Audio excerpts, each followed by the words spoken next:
Les damos la bienvenida a la tercera cátedra libre de nuestro Foro de Filosofía Humanista 2023. Les agradecemos a los asistentes, particularmente al Colegio Antonino, por participar de este proyecto institucional en el que buscamos establecer un ejercicio formal de razón ilustrada de los jóvenes antioqueños frente a los problemas políticos que la realidad les impone. Este año hemos estado trabajando a partir de la siguiente pregunta. ¿Cuáles son los desafíos que enfrenta el sujeto contemporáneo para el despliegue de su libertad? Reiteramos nuestros agradecimientos a todos los que están aquí, pero sobre todo le agradecemos a nuestro ponente Juan Luis Rendón. Para poder mantener el orden dentro del espacio, les pedimos a todos que las preguntas las escriban y las preparen para formularlas al final de la ponencia. Por favor, los que vayan a salir a hacer su pregunta, hacen una fila al lado del micrófono, a un lado de la cancha. A continuación les contaremos un poco sobre el trayecto de nuestro ponente. Juan Luis Rendón se graduó con honores del Gimnasio Internacional de Medellín en 2014 y comenzó sus estudios en Economía en la Universidad Nacional, carrera de la que se graduó también con honores. Además, trabajó como docente de Humanidades en el Gimnasio Internacional de Medellín, particularmente en la Cátedra de Economía Política, entre el 2017 y el 2023.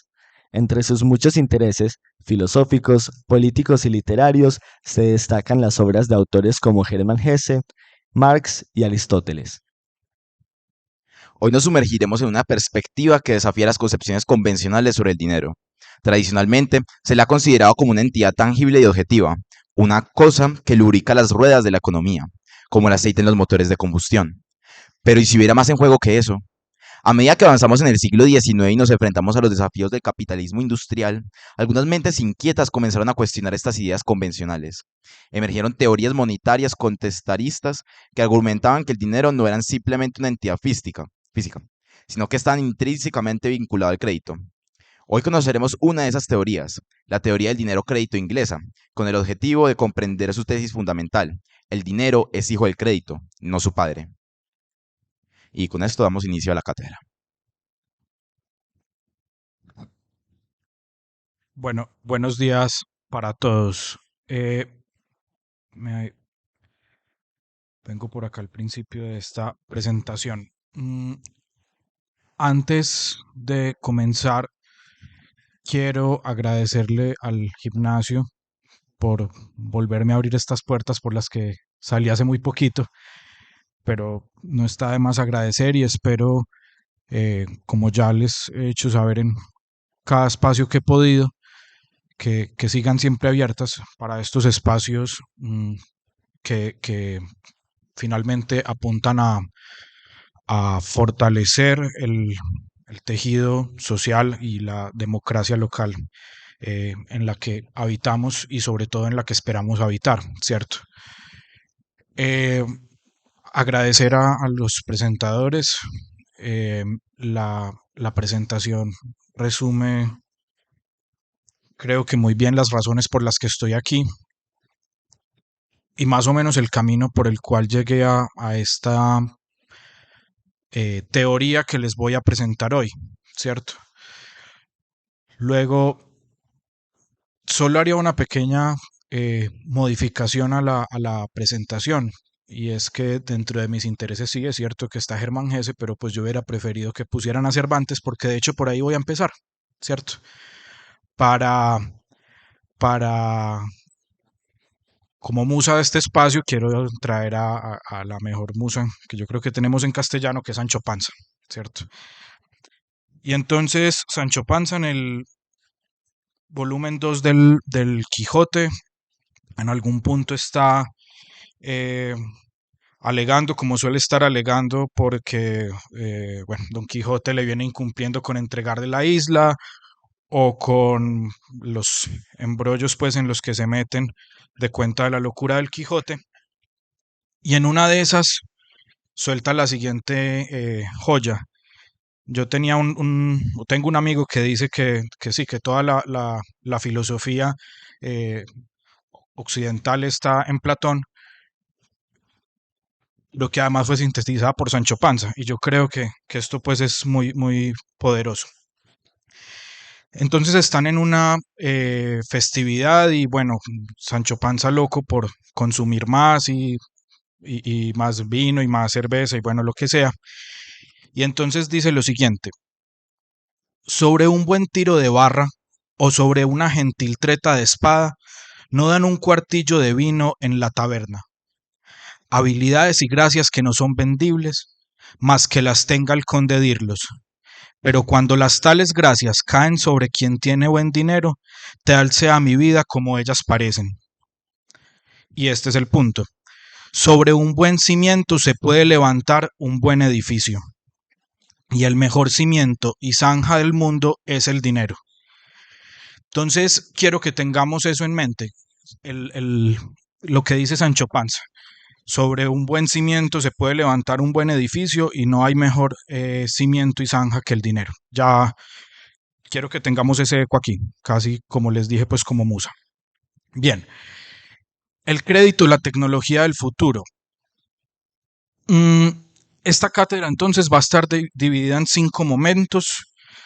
Aquí los presento en esta diapositiva, los iré explorando uno a uno, pero antes quiero decir lo siguiente. La relación que pueda tener esta ponencia con el asunto de la automatización del trabajo y lo que ello implica, ojalá la podamos buscar y construir al final cuando estemos conversando alrededor de sus preguntas. Yo solo voy a presentar una característica de la organización humana que es fundamental y que, como vamos a ver, es mucho más antigua de lo que se presumió durante mucho tiempo. Entonces quiero que guardemos esa pregunta sobre la automatización del trabajo y lo que ella implica y su relación para el momento de las preguntas. Yo sí hago una mención muy eh, superficial al asunto en mis conclusiones, que quiero que sea el punto de partida para que encontremos esa relación. Entonces, eh, lo que creemos saber sobre el dinero, digo yo, fundado en determinados autores que presentaré, es una gran mentira. Y voy a empezar por ahí, por presentar cuál es esa mentira, ¿cierto? Para que nos pongamos de acuerdo en eso que creo que ha sido equivocado y sobre lo que hemos tomado muchas decisiones equivocadas. Ese es el primer momento. Poner en orden lo que creemos saber sobre el dinero, que muchas veces nos lo enseñan, sino desde la cuna en los primeros años de la escuela, o si no, sí, es Vox Populi. En un segundo momento, quiero que presentarles un par de pioneros en la crítica a la teoría estándar del dinero. MacLeod, economista británico, y George Knapp, antropólogo alemán o historiador alemán, ¿cierto? En esta segunda mitad del siglo XIX todavía es como muy difícil encasillar a estos pensadores en esas disciplinas, entonces, sí, Knapp, el alemán. En un tercer momento quiero, que es aquí donde está el corazón de la ponencia, quiero presentarles las ideas de Alfred Mitchell Heinz, padre de la teoría del dinero crédito, que es lo que les quiero presentar hoy. Posteriormente les presentaré las ideas de un antropólogo norteamericano que llamaba, murió hace poco, David Graeber. Y por último quiero rematar con los retos políticos, las posibilidades políticas que se derivan de esta teoría a la luz de las ideas de una economista británica vigente y militante que se llama Ann Pettifor. Entonces empecemos, les decía, vamos a comenzar por ponerle palabras a la teoría monetaria clásica al prejuicio que circula sobre lo que es el dinero y su origen, y para ello vamos a conversar de dos cosas. El patrón oro y el metalismo, representados respectivamente por Hume, sobre todo en un texto de 1752, y por Adam Smith en su obra máxima de 1776, La investigación sobre la naturaleza y la causa de la riqueza de las naciones.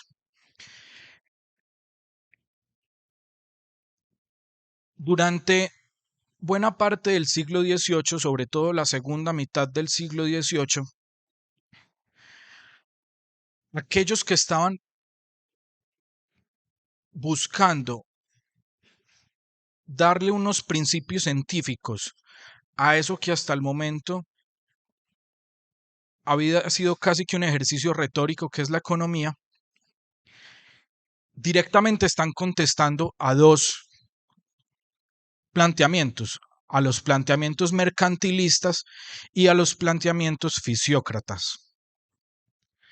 La fisiocracia no la vamos a conversar ahorita, solo la menciono porque es el otro origen de la economía, pero sí vamos a hablar un poquito del mercantilismo.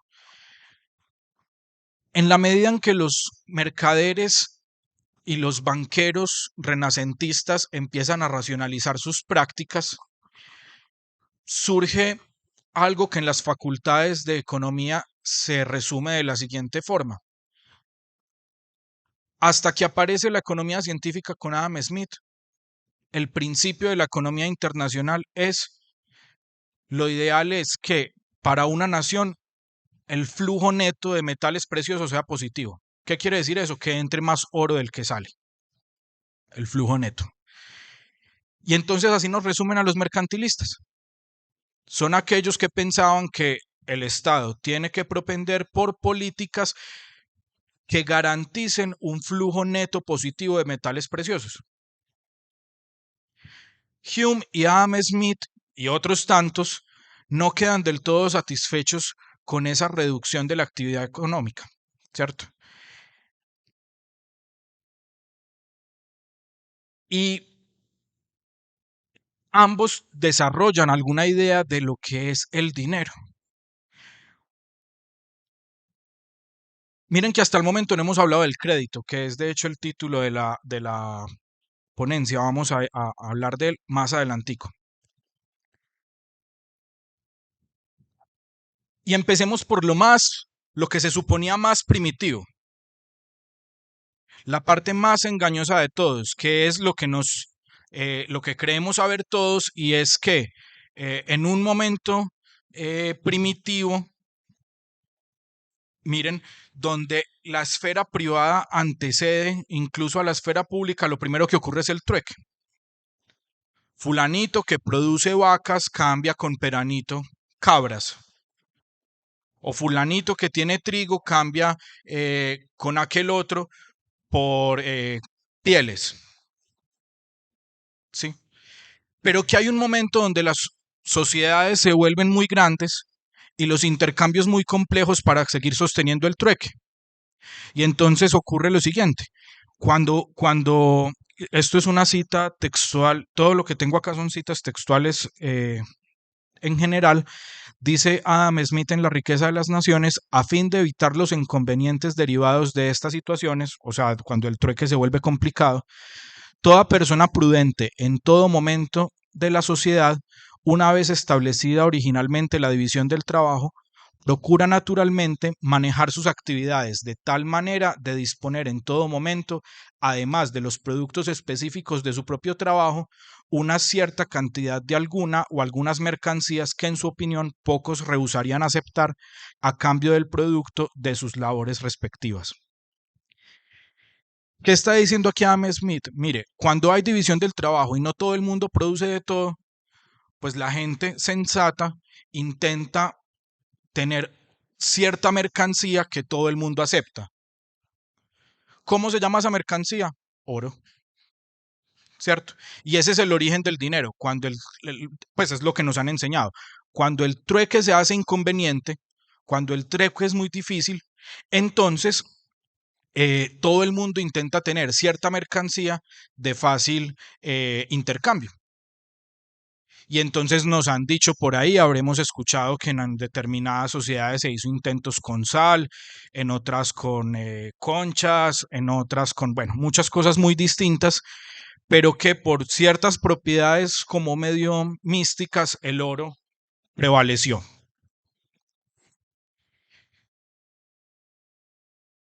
Y quiero hacer énfasis en eso, que eso es un pase mágico, ¿cierto? Es que el oro es muy bonito o el oro es muy práctico o lo que sea, pero eso no está bien probado. Y entonces dice Adam Smith, de hecho aquí queda muy claro, en todos los países, sin embargo, los hombres parecen haber sido impulsados por razones irresistibles a preferir para este objetivo a los metales por encima de cualquier otra mercancía.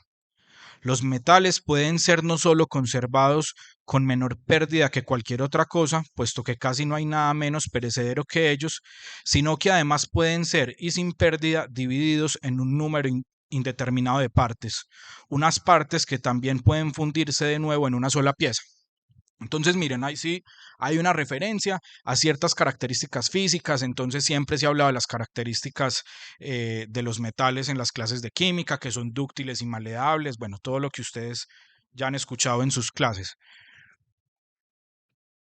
Y entonces sobre esa base, miren, parece una argumentación muy sólida, entonces tenemos el mito del trueque, el del metalismo, o sea, cómo el metal es la mercancía idónea para cumplir la función del dinero. Y aparece entonces el siguiente mito o la siguiente práctica que es netamente moderna. ¿Qué es el patrón oro? El patrón oro es un sistema monetario en virtud del cual una unidad monetaria básica se define por una cantidad fija de oro. Entonces, ustedes han escuchado, por ejemplo, que la moneda colombiana anteriormente no era simplemente pesos colombianos, sino pesos oro, o que las libras son libras, ¿cierto? O que de hecho el dólar originalmente es una unidad de masa, ¿cierto? Porque todo el papel moneda, todo lo que no era oro, pero funcionaba como dinero, se suponía que debía ser reemplazado o debía ser equivalente o fácilmente transable por una cantidad específica de metales preciosos que tenía que ser reconocida por los bancos centrales. Entonces, el patrón oro fue la base para el sistema monetario internacional desde la década de 1870 hasta principios de 1920 y desde finales de la década de 1920 hasta 1932, así como desde 1944 hasta 1971, cuando los Estados Unidos, de cuenta de Nixon, unilateralmente puso fin a la convertibilidad del dólar estadounidense en oro. Los que tuvieron la oportunidad de estar en algún curso conmigo saben todo el énfasis que yo hago en esto, ¿cierto? Que la suspensión de la convertibilidad es tan importante como la caída de Constantinopla o como el descubrimiento de América o como cualquiera de los grandes hitos de la historia que aprendemos, ¿cierto?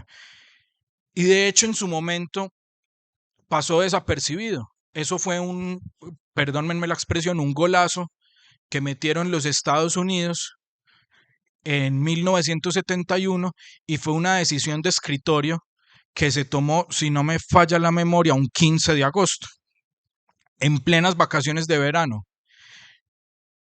Pasó completamente desapercibido eso que cambió el rumbo, si no de la humanidad, por lo menos radicalmente del capitalismo. Entonces ese es el tercer mito interesante, y es que los sistemas monetarios, cualquier divisa, debe fundarse para que funcione en una convertibilidad fija respecto del oro por la cual responden los bancos centrales. Sin embargo, Hume no es ingenuo. Voy a resumir esta cita porque he hablado más tiempo del que pensaba a este punto. Hume está diciendo que en el caso de que un gobernante tenga muchos súbditos y que esos súbditos tengan el acceso a muchísimas mercancías, no importa que haya poco oro. Al fin y al cabo, como dice Smith, claro, Hume es antes que Smith, pero pues esto siempre, como les digo, esto es un mito, una historia muy vieja. Todo el mundo sabía que el metal se puede dividir y se puede volver a unir y se puede mezclar y bueno, entonces, en caso de que un gobernante tenga muchos súbditos y todos esos súbditos tengan acceso a muchas mercancías, el soberano no tiene por qué preocuparse si no hay mucho oro. El asunto es que el hecho de que haya poco oro no tiene por qué significar que haya poco dinero. Lo que pasa es que ambas cosas, la escasez de oro y la escasez de dinero, van a estar eh, asociadas generalmente a pobres estructuras productivas o a débiles estructuras productivas y me atrevo a decir a débiles estructuras sociales. Voy a, ese punto sí quiero que lo veamos aquí.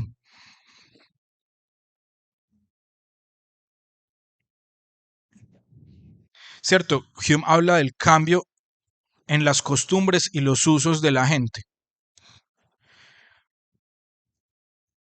Bien, y entonces la maduración de estos mitos por medio de la economía científica, de la economía neoclásica, de todo lo que va a pasar después de Adam Smith, va a llegar a una definición como esta. No quise poner la cita, pues la referencia justamente porque esta es la definición con algún pequeño ajuste que vamos a encontrar en cualquier diccionario o en cualquier libro que llaman de texto o sí, en cualquier lugar. El dinero es cualquier objeto. Esta expresión quise dejarla en inglés porque no fui capaz de traducirla de forma que quedara satisfecho, entonces digamos que es cualquier objeto que se acepta generalmente como pago por bienes y servicios, amortización de deudas o impuestos en un país o contexto socioeconómico particular. Las propiedades características del dinero son que es medio de intercambio, que es unidad de cuenta, que es depósito de valor y a veces una norma de pago diferido. Y entonces esto es muy curioso, es hasta gracioso porque refleja la incapacidad de definir qué es el dinero. Porque entonces miren cómo aparecen estos o, los y, las copulaciones, ¿cierto? Y entonces, pero además aparecen características del dinero cada 10 o 15 años, ¿cierto? Lo primero que se dijo es que es un medio de intercambio, después alguien añadió la idea de que es unidad de cuenta, ¿cierto? Y cada 10 o 15 años va apareciendo una nueva característica del dinero, lo que demuestra la dificultad de definir como una cosa este fenómeno social tan extraño que es el dinero. Pero esta es la definición estándar y esta es la que yo creo que es la gran mentira que habría que desmontar. Ya veremos por qué. Bien, entonces entremos a los precursores de la teoría del dinero crédito. Les decía, traigo a un inglés y a un alemán. Particularmente la obra de este banquero inglés me llama mucho la atención, sobre todo por el chisme. Este señor Henry Dunning MacLeod pagó cárcel como 6 meses por haber quebrado un banco, ¿cierto? Él era el gerente o tenía un cargo directivo en uno de los bancos más importantes del Reino Unido. Eh, el banco se quebró y lo juzgaron porque supuestamente la quiebra se dio en parte por negligencia suya. Entonces, bueno, eso es un dato biográfico que lo hace llamativo. Total, este personaje no viene de la academia, del mundo intelectual, pero escribe unos excelentes libros sobre el asunto de la banca y de la administración de los bancos y de todo lo que significa el sistema financiero en Inglaterra. Yo no sé, supongo que algunos de ustedes pudieron ver Mary Poppins, la versión viejita, ¿cierto? Y entonces ahí en algún momento entrevistan como a la mesa directiva del Banco de Inglaterra. Y entonces el más viejito de todos dice que algo así como que mientras que el Banco de Inglaterra esté arriba, Inglaterra estará arriba y cuando el Banco de Inglaterra caiga, Inglaterra caerá y el mismo viejito se cae cuando hace esa referencia. Entonces piensen, este señor está en el seno del sistema financiero del Imperio Británico y allá se pregunta, pone en duda eso que es el dinero. ¿Cierto? Entonces tiene dos libros muy importantes al respecto. El primero se llama Elementos sobre la banca y este segundo, que son en realidad son tres volúmenes, se llama Teoría del crédito. Y el otro, pues es el alemán, que este sí va a estar asociado a una escuela concreta, que es el cartalismo, sí, aquí lo tengo mal escrito, el cartalismo alemán, que ya les voy a explicar en qué consiste. Y el libro más importante en que queda resumido esta teoría se llama State Theory of Money, que también ya les voy a mostrar de qué se trata.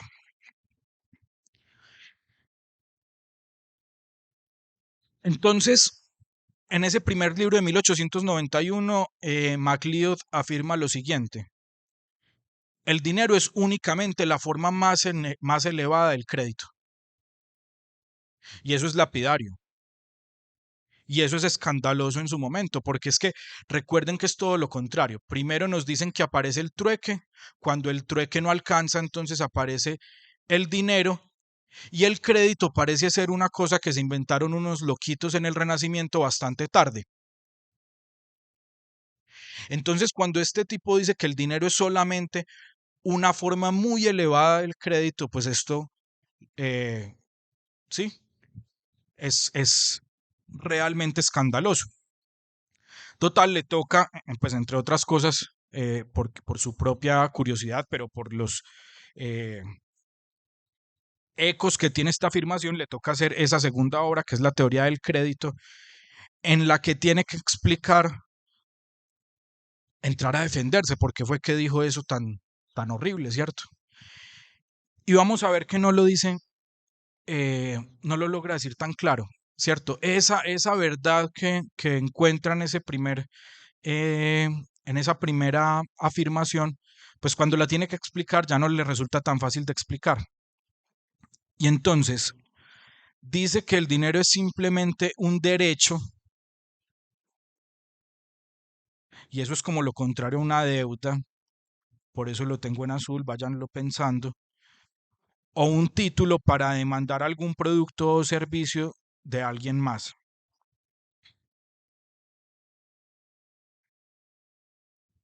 Cualquier persona entonces está de acuerdo con aceptar el dinero como cambio, como o retribución por sus servicios, porque él cree, porque él confía, y esto también lo debería haber señalado en azul, porque aquí sí está la clave. Él cree, él confía en que con eso que se le retribuyó, con ese dinero, posteriormente va a poder comprar satisfacción. Eso suena raro en castellano y sobre todo nos suena muy raro a los humanistas, pero así piensan los ingleses en la revolución industrial, comprar satisfacción. Y entonces dice, pues finalmente, eh, el dinero es crédito, ¿cierto? Es un crédito a término, pues.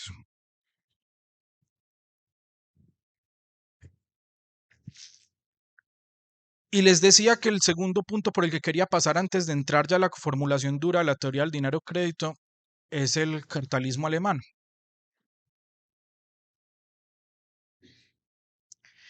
Y entonces, miren, traigo esta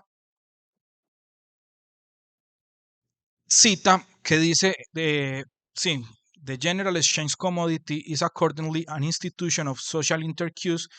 It is a commodity which has obtained a special use in society, first by custom, then by law.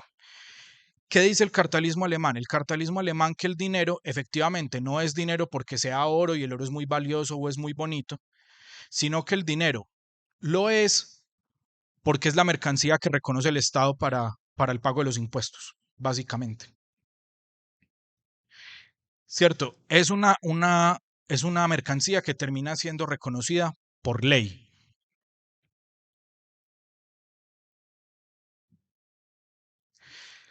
En la medida que es una mercancía que es reconocida por ley, la única que permite hacer transacciones con el Estado, pagarle las deudas al Estado, relacionarse con el Estado, pues va a ser una mercancía sumamente codiciada y por algún motivo los estados como que dieron ese lugar al oro. Claro, este señor Knapp va a explicar mucho mejor por qué el oro, por qué los estados, bueno, todo esto, pero como les digo, esto era un paso muy rápido que yo quería dar antes de entrar al núcleo del asunto. Recuerden la presentación que hacían de la ponencia, que la gran conclusión de la teoría del dinero crédito es que el dinero es hijo del crédito y no su padre, o que el dinero es una forma de crédito y no el crédito una evolución del dinero. Y vamos a decir que el crédito no es una cosa, por supuesto. Decir que el dinero es una cosa, pues no es tan difícil decirlo porque uno tiene moneditas en el bolsillo, porque uno ha visto cheques, bueno, por lo que sea. Pero en cambio decir que un crédito es una cosa sí queda más difícil. Entonces voy a decir que el crédito es una tecnología. ¿Cómo una tecnología? Bueno, me voy a remitir a esta definición de Ortega y Gasset en una obra que se llama Meditación de la Técnica, publicada en 1939. Dice, actos técnicos no son aquellos en que el hombre procura satisfacer directamente las necesidades que la circunstancia o naturaleza le hace sentir, sino precisamente aquellos que llevan a reformar esa circunstancia, eliminando en lo posible de ella esas necesidades, suprimiendo o menguando el azar y el esfuerzo que exige satisfacerlas. Entonces, pilas, una tecnología no es lo que le permite al hombre resolver fácilmente sus problemas,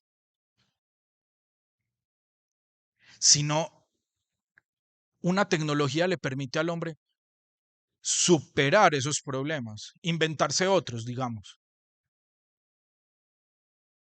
¿cierto? Cuando piensen en cualquier gesto técnico que se les ocurra o cualquier tecnología que se les ocurra, lo que aparece es una nueva realidad, ¿cierto? No es una forma distinta de enfrentarse a la misma realidad, aparece una nueva realidad. La realidad humana es otra después de la aparición de la escritura. La realidad humana es otra después de aparecer el transistor. La realidad humana es otra después de que aparece el www. Aparecen otras necesidades distintas. Desaparecen de la realidad unas necesidades viejas y aparecen unas necesidades distintas. Y eso ocurre con el crédito. Vamos a ver por qué. Todas estas viñetas que tengo en esta diapositiva, que están muy difíciles de leer porque esta es la diapositiva con el texto más pequeño, entonces las voy a leer muy despacio, son tomadas del libro de Pettiford al que volveré al final de la presentación. Primero, el crédito es una palabra que viene del latín credo, es decir, creo. El crédito es confianza, ¿cierto? Es lo primero que quiero que tengamos en mente. El crédito o la deuda equivale a todo el dinero que se crea o se produce en primera instancia.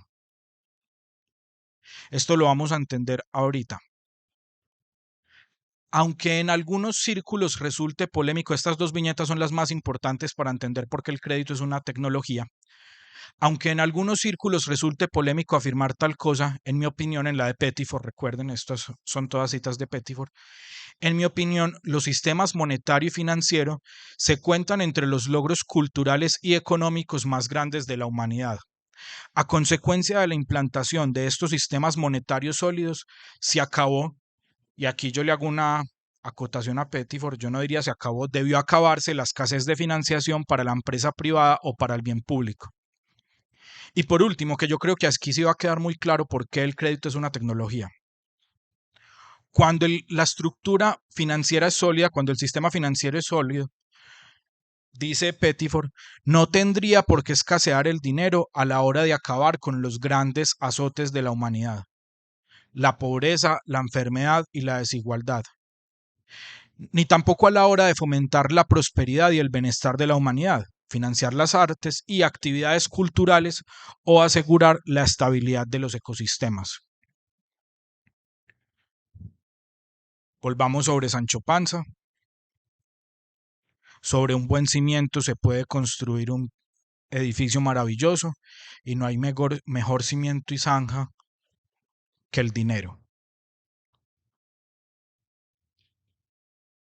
El dinero permite movilizar, el dinero permite movilizar la fuerza social de una forma que ni por autoritarismo, ni por autocracia, ni por dictadura se logra movilizar de una forma tan eficiente como lo logra el crédito. Lo vamos a ver ahorita. Entonces aparece Alfred Mitchell Heinz, el padre de la teoría del dinero crédito. Quise hacer este esquemita aquí en el que vuelvo, está difícil de ver, pero aquí a la izquierda aparece otra vez el año en que MacLeod publica la teoría del crédito, 1892, porque habría que discutir si vamos a decir que el padre de la teoría del dinero crédito es Mitchell Heinz o si es MacLeod. Pero ya les voy a explicar por qué yo creo que es Mitchell Heinz, que en 1913 publica un ensayo que se llama What is Money?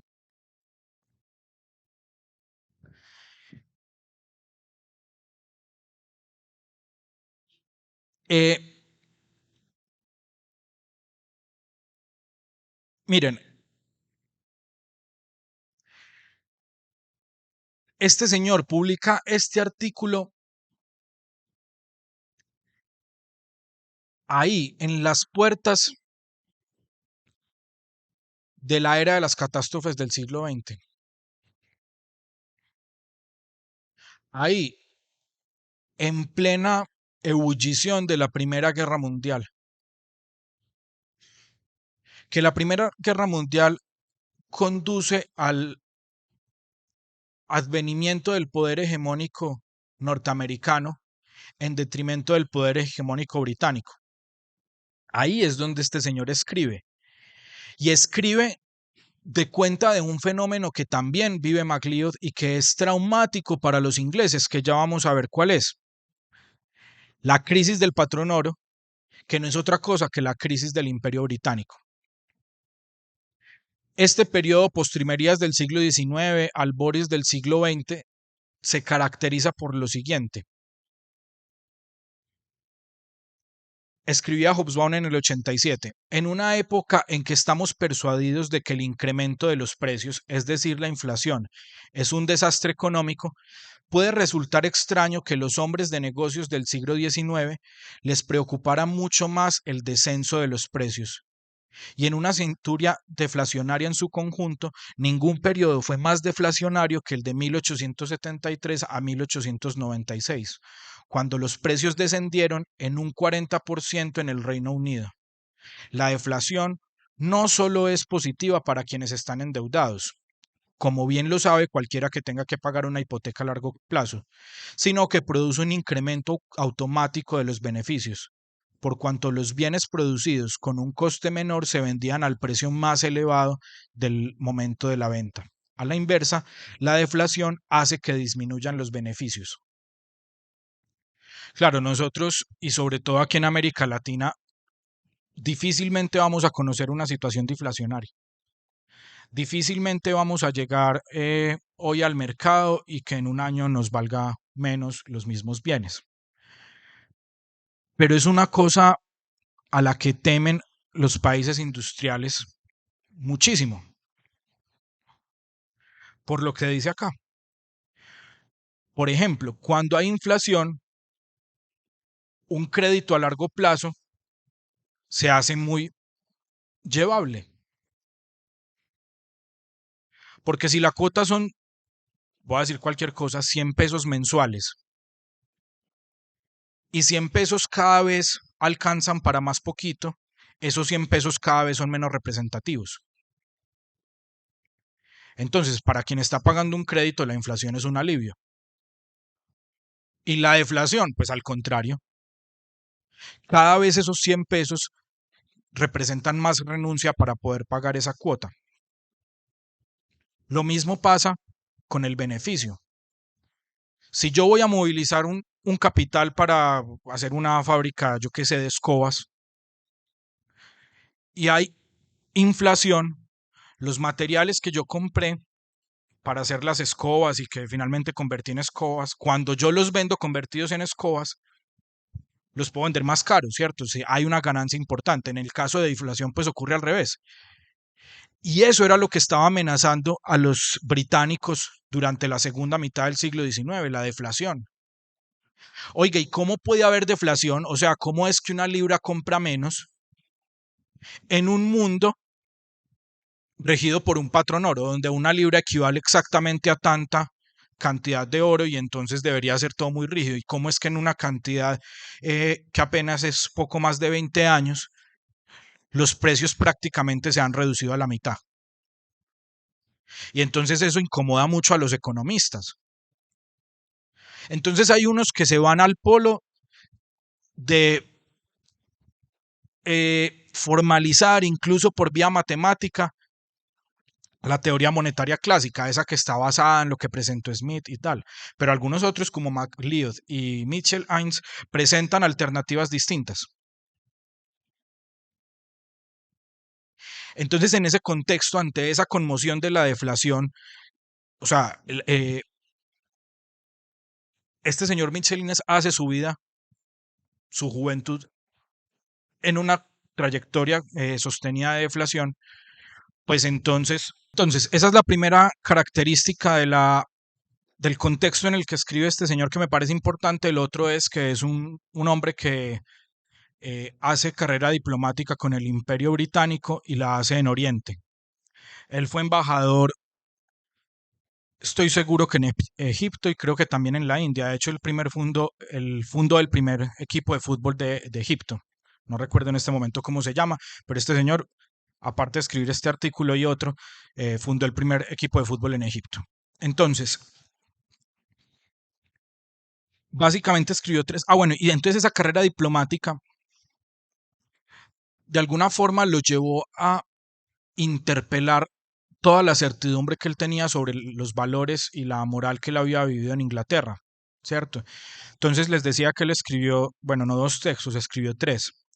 Escribió este que se llama What is Money, escribió otro que no recuerdo cómo se llama, pero es como la teoría del dinero crédito o algo así, que no es tan importante, ahorita les explico por qué.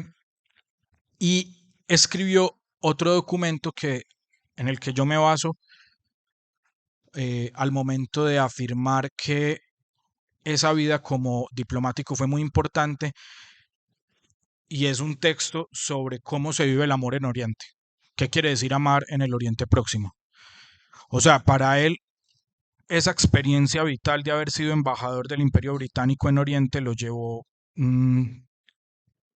a poner en duda muchos de los valores y muchos de los hilos de la moral británica. Y entonces en ese texto, What is Money, él llega a la siguiente gran tesis, así como lo tengo aquí titulado. Es una gran tesis. La leo con la traducción que hice. Dice: el dinero entonces es crédito y nada más que crédito. El dinero de Pérez es una deuda de García con él, y cuando García paga su deuda, el dinero de Pérez desaparece. Esta es toda la teoría monetaria. ¿Sí? El dinero no es otra cosa que un crédito.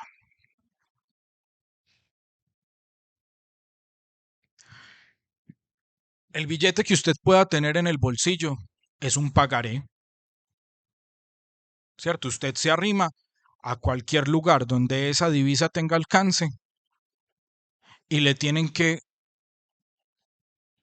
entregar mercancías equivalentes a ese pagaré,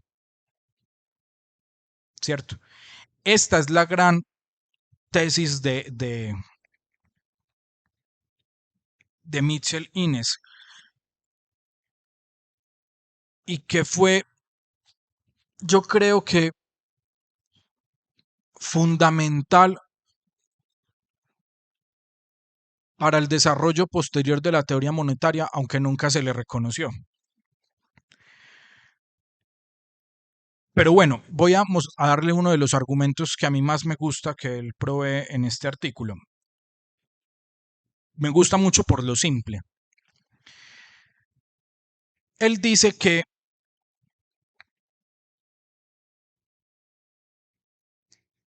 si uno se pone y mira, por ejemplo, todos los haces romanos que ha encontrado la arqueología, en esa época la arqueología estaba en un boom, pues ustedes saben, los ingleses, los grandes saqueadores de la historia, los grandes saqueadores de Egipto, los grandes saqueadores de las ruinas en el Oriente Próximo. Bueno, ese boom de la arqueología, entonces él dice, usted coja pues todas las piezas, por ejemplo, todos los haces romanos que se encuentran, y se supone que todos valen lo mismo. Yo, pues esto sí, no lo dice, esta chambonada que voy a decir yo no la dice él, pero es algo así, ¿cierto? O sea, todos los haces se podían comprar, yo qué sé, 3 cervezas. Pero resulta que todos los haces romanos pesan distinto, todos los haces romanos que hemos encontrado pesan distinto y tienen purezas de oro muy distintas. Quiere decir que lo importante del asunto no era cuánto oro tenían ni cuán puro era, sino es el significado en sí que tiene esa pieza. Esa pieza no sirve para comprar 3 cervezas por su cantidad de oro o su cantidad o la pureza de su metal, sino por lo que representa, por el cuño que tiene puesto.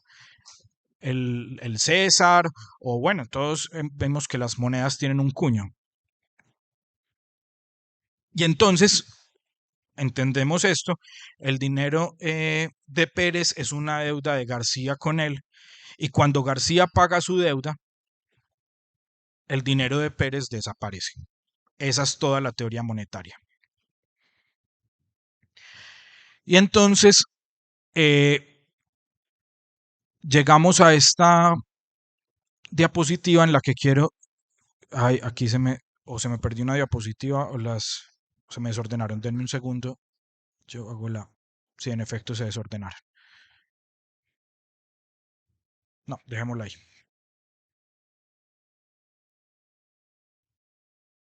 Llegamos al afiche. En el afiche todos vieron estas cositas extrañas. Algunos me dijeron que eso parecían planetas, otros me dijeron que si entonces eso eran como unas monedas primitivas. Bueno, escuché varias cosas sobre qué eran esas eh, circunferencias o cuasi circunferencias que se ven ahí. Y resulta que son directamente unas peloticas y lo vamos a ver acá. Ah, no se vio nada. Bueno, son unas peloticas que hacían los sumerios que tenían talladas animalitos, bueno, cositas varias, y que esas cositas que tenían talladas eran como la firma de alguien que debía algo, ¿cierto? Alguien que debía algo. Esas bolitas son bolitas de cerámica y de hecho están vacías. Entonces, ¿cómo se firma el contrato o cómo se hace la deuda? La deuda se causa cuando esas bolitas vacías se rellenan con una cantidad de avalorios, con una cantidad de fichitas cerámicas también. Entonces, por ejemplo, dentro de una pelotica de estas se guardaban 5, 6, 7 piedritas y eso quería decir que el fulano me debía 5, 6, 7 vacas. Entonces, la deuda solo se saldaba, o en el momento más bien en que se saldaba la deuda, se quebraba la pieza y se contaba que sí coincidieran la cantidad de cositas que habían adentro con la cantidad de vacas que se están entregando, o de cabras, o de eh, unidades de medida de trigo, lo que ustedes quieran. Y esto es muy interesante, está El texto tampoco se alcanza a ver muy bien, pero se llaman bulas, la arqueología reconoce estas piezas con el nombre de bulas, y estas piezas están todas datadas, o la mayoría de ellas están datadas antes del 3500. O sea, son previas a la escritura y más de un milenio previas a las primeras monedas. Y miren, son claramente un contrato, son un crédito, son un intercambio a futuro. Algo le entregó este personaje que generó esta pelotica a cambio de recibir esta pelotica que después va a ser tantas vacas, tantas cabras, tantas unidades de medida de trigo, lo que sea. Y a mí me parece muy interesante o me pareció muy bonito encontrarlas, estas que nunca se quebraron, ¿cierto? Uno piensa, bueno, ¿y qué historia se quedó ahí pendiente? ¿Quién no pagó sus deudas, ¿cierto? Porque de hecho se encuentran muchas que sí están quebradas, ¿cierto? Entonces hacen la recuperación y están las piecitas completas y bueno. De hecho, esta que hay aquí es muy interesante, no se ve nada, pero es una recreación por rayos X de una que nunca se quebró y adentro se alcanza a ver en la fotico las piecitas que están ahí metidas, ¿cierto? Los granitos que están ahí metidos. Eh, Esto, como ven, eso sí lo alcanzan a ver, es otra de las diapositivas que tengo con fondo azul, porque más o menos está por fuera de la trayectoria cronológica del desarrollo de la teoría que vengo diciendo. De hecho, la comprensión de qué son estas piezas, si no me falla la memoria, ocurrió cerca del 2017, o sea, esto es nuevo. Entender qué son estas peloticas que encontrábamos en los vestigios arqueológicos sumerios y mesopotámicos.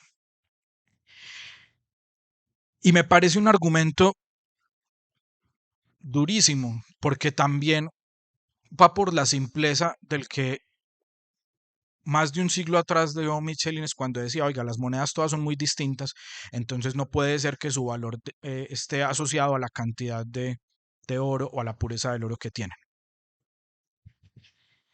Y entremos entonces a la teoría de David Graeber, antropólogo norteamericano, murió hace poco, en el 2000, creo que en plena pandemia, no murió de cuenta del COVID, sino otra cosa, pero duró durante ese periodo,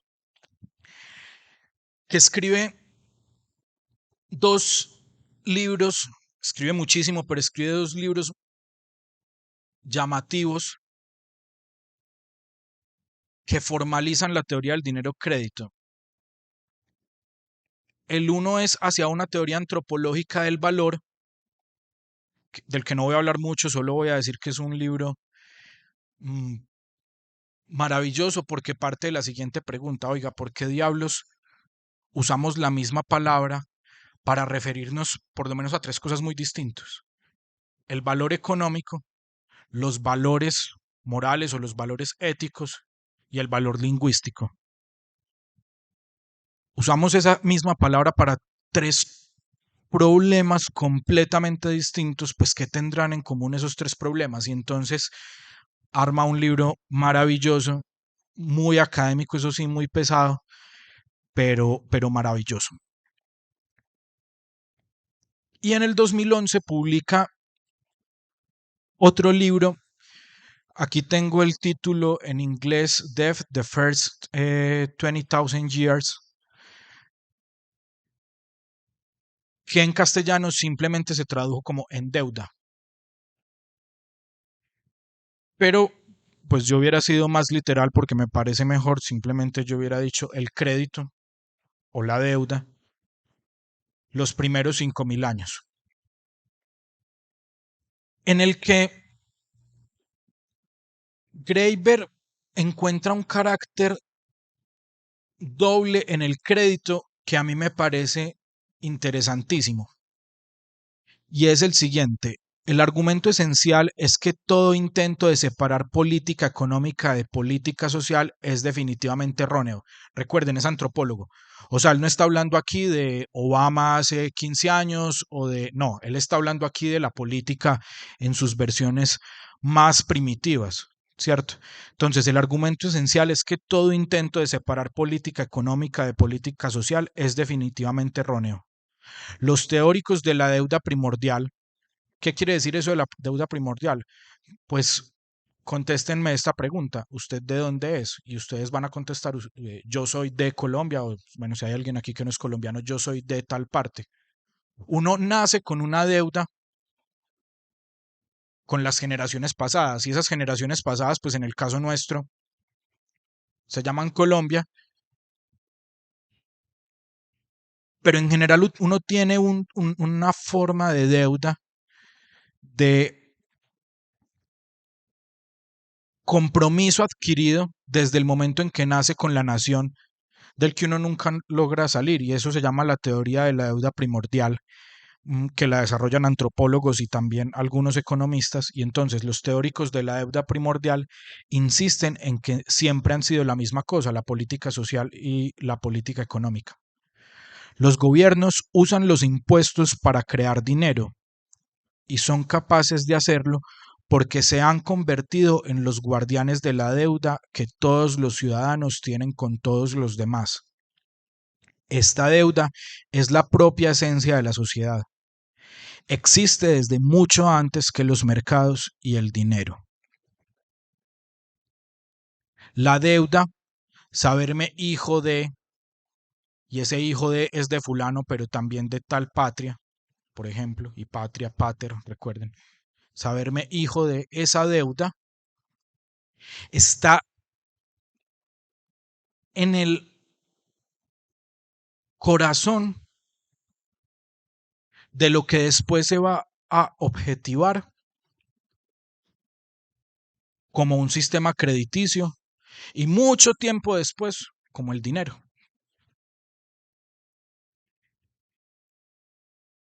Pero ¿cómo hace? Y ahí es donde digo que es un carácter dual, claro, ya sabemos, moviliza la fuerza, ¿cierto? Permite que se despliegue esa cosa maravillosa que es el dinero y que ha sido el crédito, porque piensen la forma como se moviliza la sociedad eh, a partir del dinero. Pero ¿cómo hizo, digamos, cómo han hecho los gobiernos para ser los guardianes de la deuda que todos los ciudadanos tienen con todos los demás? Y entonces está este otro párrafo que quiero leerles. La verdadera historia de los mercados no tiene nada que ver con lo que nos enseñaron. Los primeros mercados que hemos podido observar parecen haber sido excedentes, efectos colaterales de los elaborados sistemas administrativos de la antigua Mesopotamia. Operaban sobre todo con crédito. Los mercados en metálico surgieron como consecuencia de la guerra, debido a políticas tributarias y de impuestos que se diseñaron originalmente para aprovisionar a los soldados, pero que posteriormente resultaron útiles en muchos otros aspectos. Entonces, en todo ese libro, que casi que es una página por año, o sea, 5.000 años de deuda, el libro es casi de 5.000 páginas, no, no tanto así, pero casi, eh, él demuestra cómo la,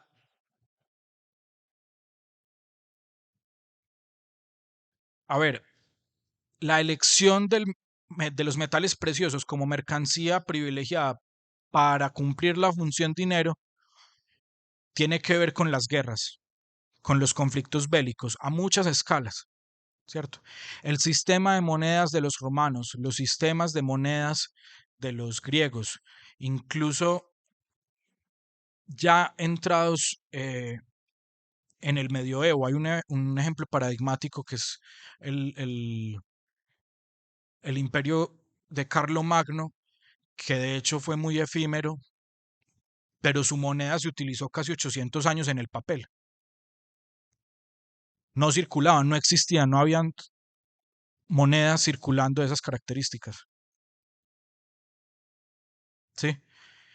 Y entonces, sin embargo, todas las cuentas de todos los monasterios, de todos los comerciantes, se hacían en esa moneda que no existía, que nadie conocía.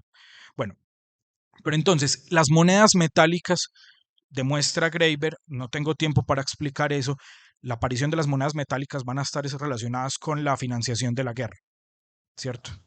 Y entonces termino, tan solo en la Edad Media, con el regreso a los sistemas de crédito, ¿sí? Durante mucho tiempo las monedas eran monedas, se podían contar y algo como el papel moneda no existía.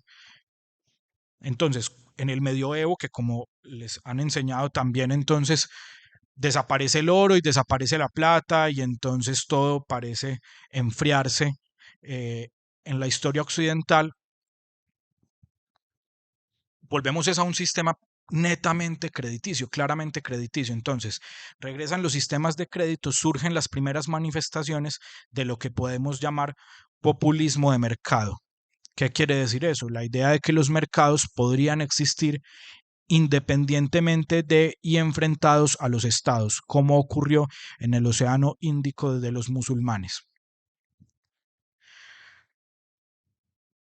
Para entrar en el último pedacito de la ponencia, notemos lo siguiente.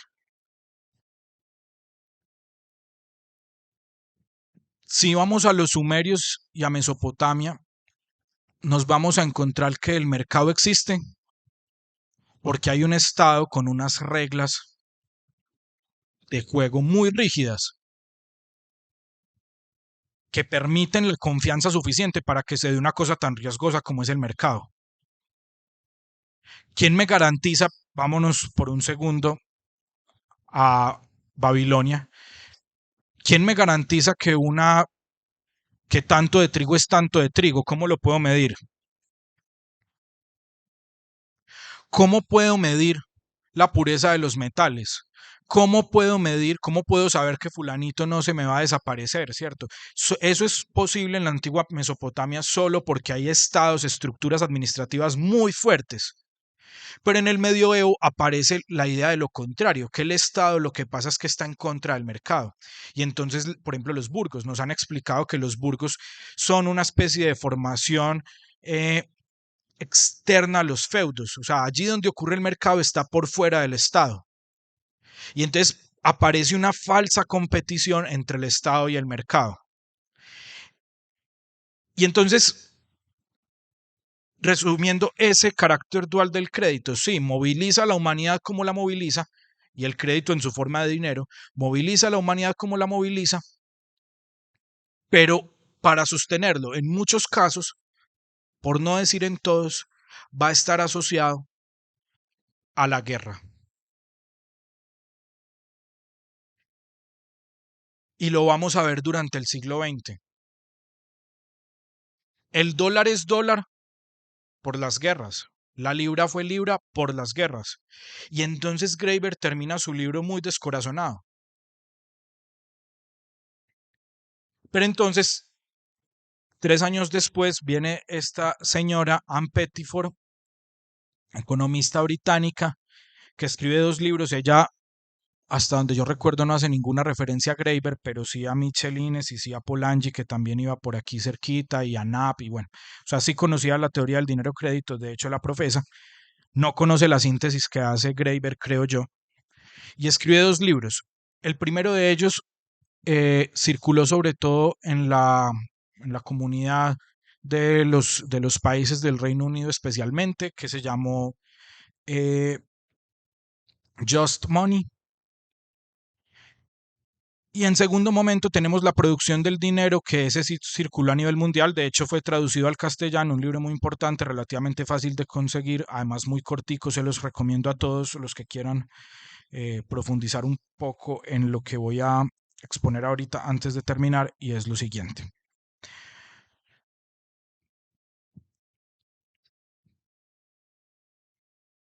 Pettifor retoma desde el descorazonamiento de Graeber, o sea, ya está de acuerdo con que el sistema financiero ha llevado a la humanidad a cometer atrocidades tales como la destrucción del planeta, ¿cierto? Entonces dice lo siguiente: al ocultar sus actividades del control público y del análisis académico, las finanzas han logrado convertir una construcción social, el crédito y las relaciones sociales entre deudores y acreedores en una falsa mercancía y en un mercado artificial, alejados ambos de la autoridad democrática popular.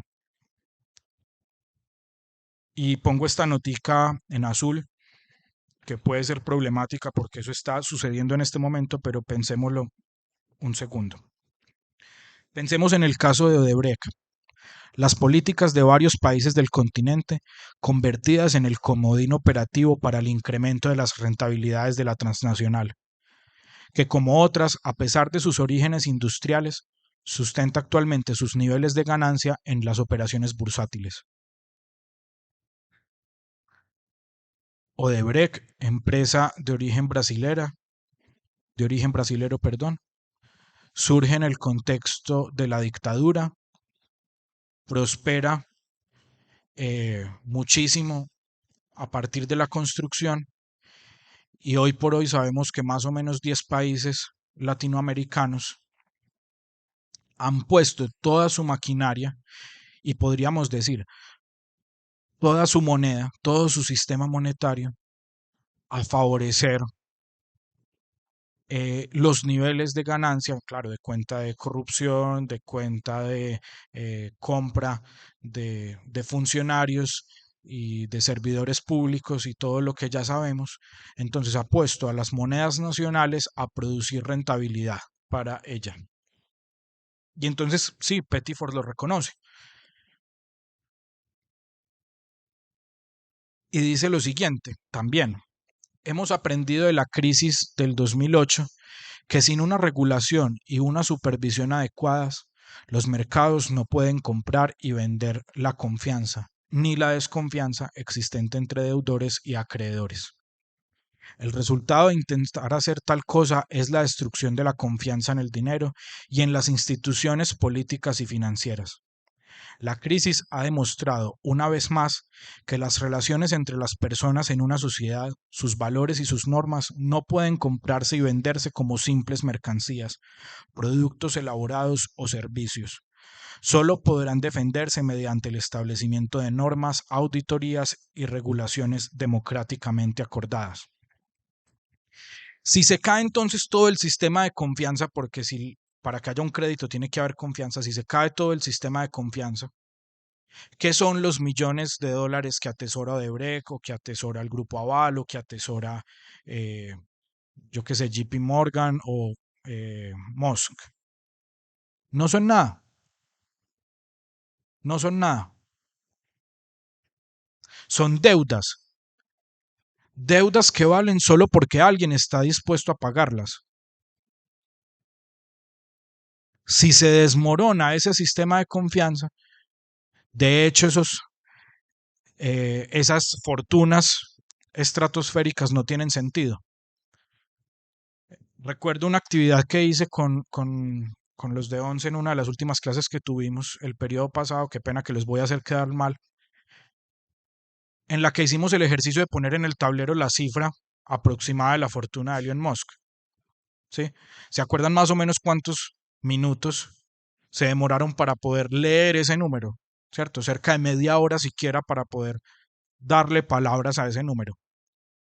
Ese número de dólares, esa cantidad de dólares solo tiene sentido porque hay una confianza y unas deudas de las que todos nos hacemos parte, de las que todos nos sentimos parte y somos parte.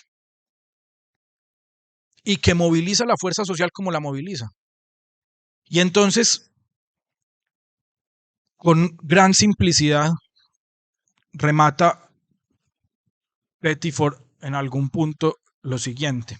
Un principio rector de la producción de dinero público es de sentido común puro. Eso siempre es difícil decir sentido común, pero creámosle. Un principio rector de la producción de dinero público es de sentido común puro.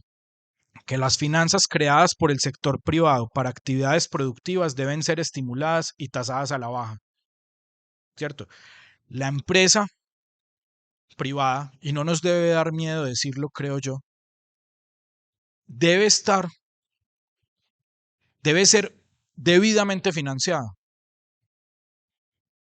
¿Cierto? Lo que estamos viendo de hecho es que la empresa privada no está pudiendo ser lo que quiere ser o lo que aspira a ser, de cuenta de las elevadísimas tasas de interés. Entonces sacrifican las prácticas, por ejemplo, de consumo responsable, o sacrifican las prácticas de contrataciones eh, justas con los trabajadores, de cuenta de poder cumplir con unos créditos impagables. Todo el tiempo, eso ocurre regularmente. Piensen todos claro, no pensemos en Apple o en Odebrecht o en estos monstruos, porque ellos, aunque pasan por fábricas que hacen cosas, en realidad su actividad es principalmente bursátil.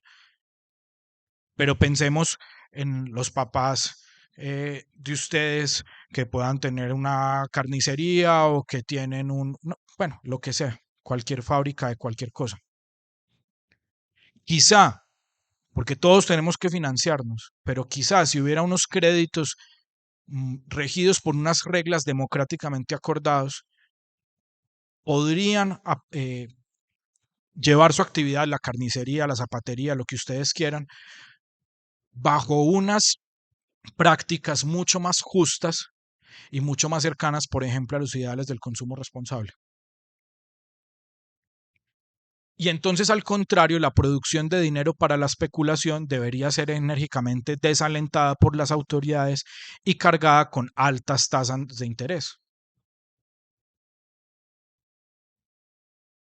Cuando el dinero se solicita para especular, ¿qué quiere decir eso? Para poner al dinero a hacer dinero solito, cuando compro acciones de no sé qué y las vendo no sé cuándo, y entonces lo que compré por $5 lo vendo por 25, porque sí, y ese dinero lo pedí prestado, ese dinero debería ser muy difícil de adquirir, estar muy escondido, ser prácticamente inaccesible. Es un principio peligrosamente eh, cercano al sentido común, pero yo le creo a Pettiford en esta idea. Entonces, ahora sí, las conclusiones antes de darles la palabra a ustedes son las siguientes, rápidamente. Una vez desmontados los mitos que sugieren que el dinero, metal, con su medición objetiva del valor es el origen del comercio y el mercado, debemos poner nuestra atención en el problema del crédito, que pareciera ser tan antiguo como el hombre mismo. ¿Sí? Segunda conclusión. Las llamadas elecciones intertemporales por los economistas, que son elecciones intertemporales, cuando el aparente consumidor, pues, ¿cierto? El sujeto económico, como lo llaman, decide si pedir o no pedir un crédito. Si traigo plata del futuro para hoy, eso es una elección intertemporal. Las llamadas elecciones intertemporales por los economistas no son otra cosa que una de las bases mismas de la humanidad, ya que, como apuntó Steiner, los tiempos futuros del verbo manifiestan la facultad lingüística del artificio y lo ficticio, e ilustran el poder absolutamente central de la palabra humana para ir más allá y en contra de lo que es el caso. Volvamos sobre Sancho. Un buen cimiento permite la construcción de un buen edificio y no hay mejor cimiento que el dinero. Movilizar esa idea del futuro, que es un crédito, es una confianza, es allá hacia el futuro. Movilizar un crédito, movilizar la fuerza social a través de un crédito, es una cosa exquisitamente humana a la que no le podemos tener miedo por la deriva que ha tenido, porque no la han escondido de la deliberación política, porque no la han escondido de la academia, porque está plutocráticamente llevada. Y entonces, el crédito permite al hombre ganar independencia de la contingencia, recuerden la definición de tecnología de Ortega y Gasset, y embarcarse en proyectos cada vez más maravillosos. Este maravillosos lo pongo entre comillas, pensando en la explicación que me daban los muchachos del Club de Lenguas Clásicas hace un tiempo, cuando esa expresión de Antígona, hay muchas maravillas, mas ninguna es tan grande como el hombre. Ese maravillas en griego es muy difícil, porque maravilla no quiere decir, es difícil pues, pero no quiere decir positivo, no quiere decir una cosa espectacular necesariamente, quiere decir una cosa fuera de lo común, pero puede ser fuera de lo común también por lo terrible, ¿cierto? Entonces, el crédito entonces permite al hombre ganar independencia de la contingencia y embarcarse en proyectos cada vez más maravillosos. Y por último, la administración plutocrática del crédito ha llevado al desastre ambiental y social que enfrentamos actualmente. Solo su democratización podría movilizar la voluntad política de las naciones hacia una acción convergente con las leyes de la tierra y la justicia que juramos a los dioses observar en el trono de la patria. Hasta aquí entonces llega la presentación. Entonces les doy la palabra pues a los moderadores para que la distribuyan en aquellos que tengan preguntas. A mí me gusta aguantarme un poquito antes de salir a hacer las preguntas en estas cátedras porque pues es medio tramposo que el profe de Toki, el que está organizando el foro y no sé qué, salga aquí de primero, pero es que realmente sí me entusiasmó mucho esta cátedra, que le agradezco a Juan Luis, además de agradecerle volver al colegio para esto, pues suena como raro, 6 días, como muy poquito tiempo, pero sí es un regreso que merece nuestro agradecimiento. Em, yo quería abrir un poco la línea de fuga para explorar sobre el problema de la creatividad y la automatización del trabajo y por supuesto de la libertad, pues señalando primero o subrayando esa coincidencia lingüística entre nuestras formas de hablar del propio lenguaje, es decir, nuestras formas de hablar de la matemática y nuestras formas de hablar de los valores morales y del valor comercial, como cuando uno dice, ¿cierto? Como cuando Kant dice que debes obrar de tal manera que al mismo tiempo puedas desear que la máxima de tu acción y tal, y al mismo tiempo uno dice debes 5.000 pesos en la tienda. Sí, el mismo verbo funciona para estos asuntos. Pero yo sí me quedé pensando, y esto nunca lo había notado hasta que hoy justamente con los muchachos de 11 hablaba lo que yo conozco del origen del crédito como técnica o como tecnología humana, que es por Nietzsche, ¿cierto? Y como Nietzsche considera, él dice, la relación entre compradores y vendedores, acreedores y deudores, fue aquí donde por primera vez se enfrentó la persona a la persona. Fue aquí donde por vez primera las personas se midieron o se valoraron entre sí. Dice Nietzsche también que el mercado aparece cuando se acaba la soledad. Sí, uno podría pensar que cuando se acaba la soledad es que empieza el humano propiamente. Y recordaba la cátedra anterior, donde más o menos todos nos poníamos muy de acuerdo en que el valor que tiene la inteligencia artificial, los desarrollos tecnológicos que automatizan el trabajo, es que yo puedo más solito ser igual de productivo. Sí, solo mantener mi valor, digamos, dentro del tejido social tal y como valora a los seres humanos. Y quisiera como preguntar un poco y abrir la deliberación acerca de, en la medida en que nos acercamos a un modo de producción que propicia y valora la creciente soledad, pues bueno, ¿qué reivindicación se le puede dar al crédito? ¿Cómo puede empezar uno a pensar en una recuperación del carácter primero moral del crédito? También Nietzsche dice que lo que hace, Nietzsche no dice que el ser humano es un animal político, sino que es un animal capaz de prometer. Sí, y yo creo que ahí es donde está la clave para entender el asunto y para conectar esta reflexión con lo que nos está pasando hoy, que es que nadie le debe nada a nadie, de cierta forma. Eh, sí, eso. Muchas gracias, Juan. Gracias. Y me da pie para una cosa que olvidé decir y es que, eh, bueno, lo último es eso, no es que nadie le deba nada a nadie, sino que todo el mundo quisiera no deberle nada a nadie, ¿cierto?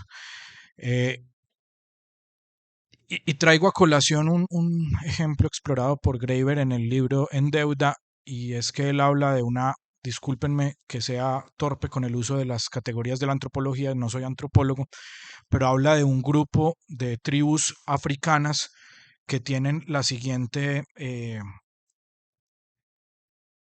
forma de relacionarse.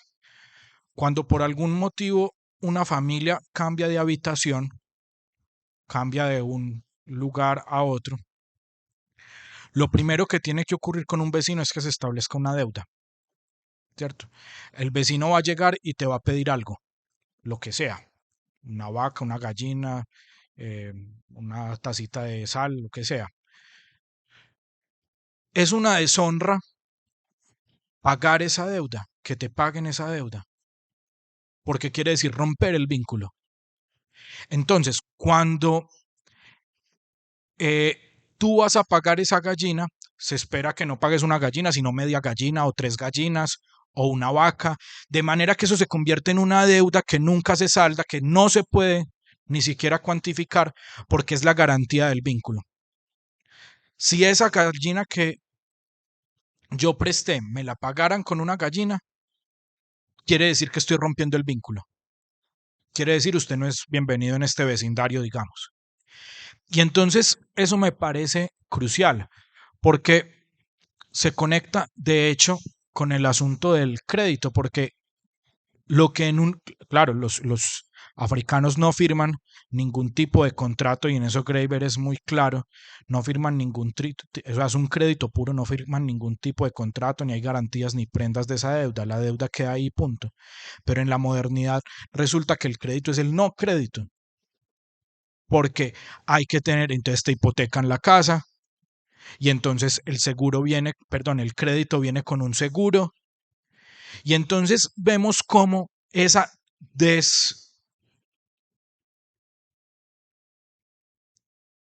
esa apropiación del crédito por parte de una plutocracia blindada, pues lo que hace es que convierte el crédito en un no crédito, de alguna forma, ¿sí? Porque hay un montón de garantías que implica que no hay confianza, ¿cierto? Entonces, pensemos, todas estas operaciones, este ejemplo también es común, ocurren, por ejemplo, en el caso de Grecia, de las polis griegas en el mismo lugar, ¿cierto? El ágora y el mercado son lugares prácticamente iguales en la mayoría de los casos. Entonces, esa deuda, aparte de que moviliza y nos permite traer el futuro básicamente, también nos permite formar vínculos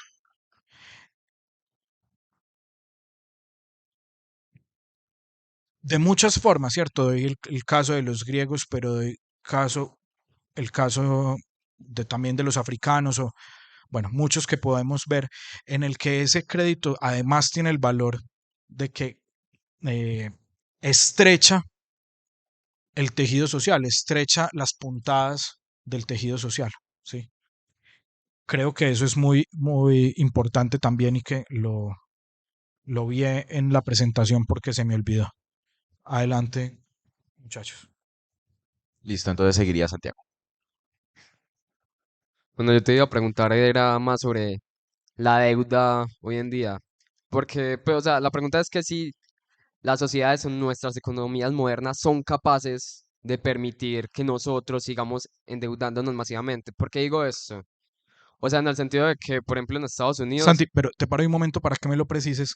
Cuando dices nosotros nos sigamos endeudando es nosotros, Santiago, Mateo, bueno, cualquiera, o nosotros, Colombia. O sea, estamos hablando de la deuda pública, la deuda particular. ¿Cómo lo pensaste? cualquiera, Ok. o sea, en el sentido, pues, de la facilidad, por ejemplo, de pedir un préstamo, lo que sea, pero sería el sentido de que, en el sentido de que, por ejemplo, en Estados Unidos ya de tanto, de que vemos que, por ejemplo, los expertos en marketing nos venden también cosas que técnicamente no necesitamos, terminemos pidiendo más deuda, deuda, deuda, haciendo que a su vez digamos que ya no valgan tanto las cosas, pero que en cierto modo nos sigamos endeudando más.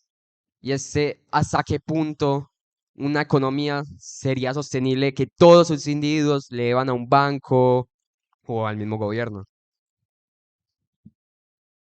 Bueno, la deuda es infinita. El Banco de Inglaterra, fundado en 1694, creo, eh, se fundó de la siguiente forma. Un grupo de bancos privados fue y le pidió al rey, creo que 1.200.000 libras esterlinas para ellos reproducirlas en forma de papel. Y ese crédito de los bancos con de ese grupo de bancos privados con el rey tenía una tasa de interés, creo que era el 8%, y bueno, unas condiciones específicas. Pues hoy por hoy esa deuda es infinita, nunca se pagó y nunca se va a pagar. El sistema de la libra esterlina funciona sobre esa deuda inicial de 1.200.000 libras, creo, que se firmó en 1690 y pico, 1670 y pico, bueno, en el siglo XVII, finales del siglo XVII. Entonces, el problema no es si la deuda es infinita, de hecho la deuda es infinita y es impagable, lo que intentaba decir en algún punto, y es que eh, nacemos con una deuda, ¿cierto? Somos hijos de, somos de, ¿cierto? Tenemos una deuda originaria que no nos interesa pagar, porque si la pagáramos quiere decir que rompemos el vínculo con la comunidad, ¿cierto? El problema no es la magnitud de la deuda, sino a dónde tú apuntas, hacia dónde se conduce esa deuda. Por eso insisto, ese crédito siempre tiene fines maravillosos. Fines maravillosos como que hoy por hoy haya, ¿te acordás, Mateos, cuántas son? Como 300.000 piezas de arqueología sumeria digitalizadas para todo el mundo, en las que podemos leer dónde se encontraron, en qué fecha se ubican, dónde reposan actualmente, o se puede usar para financiar, ya que está de moda y muchos han visto la película, se puede usar para financiar el proyecto Manhattan, se puede usar para financiar la bomba atómica, ¿cierto?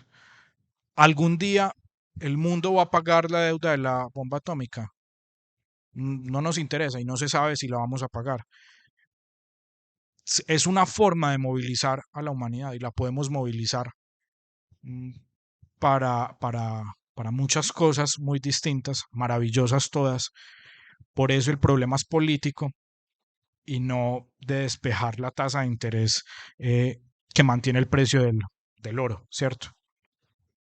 Estaba relacionando este vínculo que tenemos constante todo el tiempo, como con todo el mundo, probablemente más que todo con la gente más rica, pues que la plata que compramos se la terminamos es dando a Musk, termina para dar a, a esas empresas o a estas personas.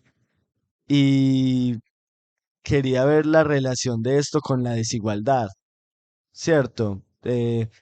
Dice que la deuda es infinita y uno mira la deuda de Estados Unidos y es un número gigante y se va multiplicando a lo largo de los años.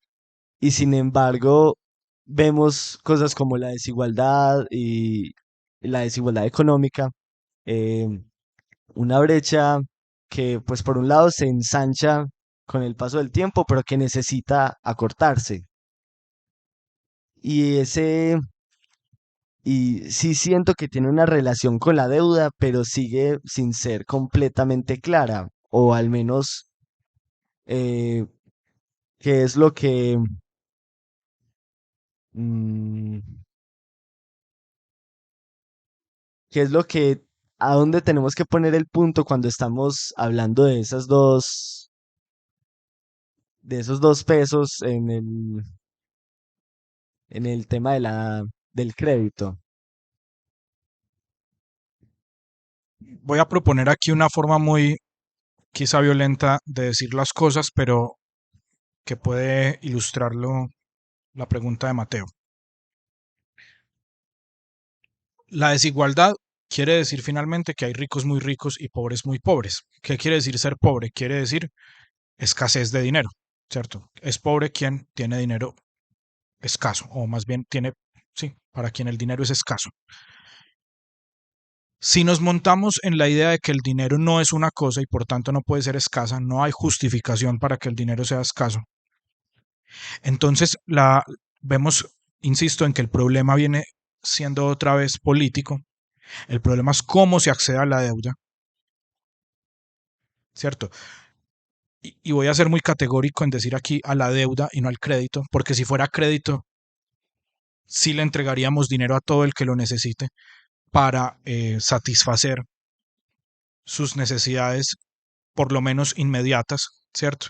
Y entonces hay muchos ejemplos en la historia de contextos en los que desaparece el dinero oficial, ¿cierto? El último que leí tiene que ver con la Segunda Guerra Mundial, Japón destruido.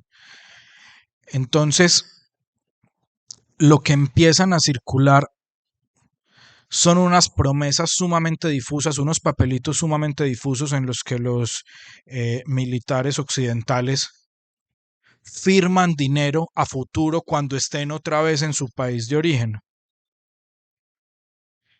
Y esos papelitos circularon en Japón mucho tiempo después de que incluso esos militares se fueron, ¿cierto? O sea, es que no nos queda de otra que establecer relaciones, ¿cierto?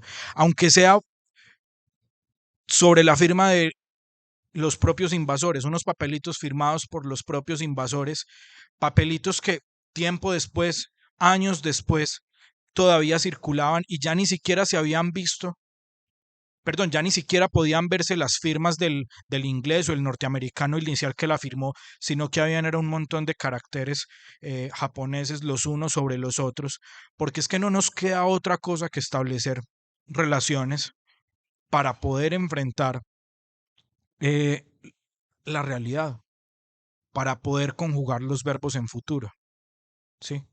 No nos queda otra opción que establecer esas reglas, perdón, esas relaciones por medio del crédito, de la confianza. Represéntese como se represente, o sea, lo que Marx tanto desarrolló del fetiche de la mercancía, el fetiche del dinero, ¿cierto? El fetiche del oro. En Quevedo, un poeta brillante del siglo de oro español, tiene un poema muy bonito que se llama Poderoso Caballero es Don Dinero, en el que, claro, se ve la fiebre del oro de los españoles, pero también es un chiste, ¿cierto? El oro en sí, el dinero en sí, no es nada. Es algo en tanto que permite movilizar los lazos eh, que nos unen los unos a los otros en forma de comunidad. Listo. ¿Alguna otra pregunta, comentario, algo? Bueno, pues si no hay más ni preguntas ni nada, entonces se cerraría este espacio. Muchas gracias y un aplauso por favor para el exponente.